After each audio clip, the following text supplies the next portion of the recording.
السلام عليكم. أنا سميرة، امرأة جزائرية مطلقة نعيش في ألمانيا.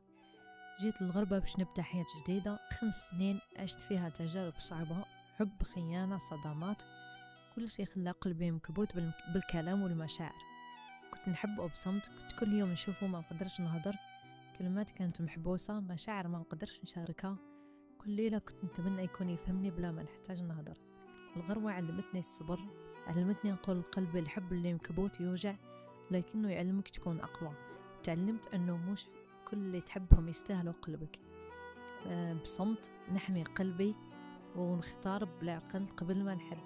أنا سميرة وقصتي مجرد بداية، لكل واحد يعيش نفس المشاعر.